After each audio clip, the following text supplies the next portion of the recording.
Police commissioner Shri Vadodara સાહેબના હુકમ માર્ગદર્શન હેઠળ હાલમાં જે ટ્રાફિક સુરક્ષા માસ શરૂ થઈ રહ્યો છે એ રોડ સેફટી મંથ અનુસંધાને જે કાર્યક્રમો કરવાના છે જેમાં આગામી જે ઉત્તરાયણ આવી રહી છે એ ઉત્તરાયણને ધ્યાનમાં રાખી અને જે વાહન ચાલકો છે સ્પેશિયલી ટુ વ્હીલર્સ એ લોકોને ગળામાં દોરી ના આવી જાય એના માટે આ જે સેફટી રોડ છે એ બધાને પ્રતિક રૂપે લગાવી આપવાની અમે લોકોએ શરૂઆત કરી છે કે જેના કારણે લોકો જાગૃત થાય અને જાતે પણ લગાવે અને આપના માધ્યમથી એનજીઓઝને પણ હું આહવાન કરીશ કે તેઓ પણ આ મુહિમમાં જોડાય અને જે સુરક્ષા છે ટુ વ્હીલર્સ ચાલકોની એમની સુરક્ષામાં વધારો થાય. સાહેબ, સવાલ એ પણ છે કે જે પ્રકારે સેફ્ટી ગાર્ડ તો લગાવી દેવામાં આવ્યું પરંતુ એનો મતલબ એવું નથી કે ઓવર સ્પીડથી જવું. શું મેસેજ?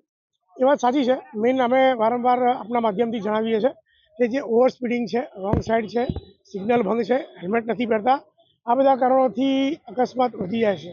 તાજેતરમાં એક બનાવ બન્યો જેમાં રોંગ સાઈડથી ઓવરટેક કરવામાં બનાવ બન્યો. રોંગ સાઈડથી ઓવરટેક કરવી એ એક જાતનું અકસ્માતને આમંત્રણ છે. તો આપણા માધ્યમથી અગાઉ પણ અમે કહી ચૂક્યા છીએ તે પ્રમાણે તમામ ટ્રાફિકના નિયમોનું પાલન કરવું જોઈએ અને પોતાની અને અન્ય નાગરિકોની સુરક્ષાને ધ્યાનમાં રાખવું જોઈએ.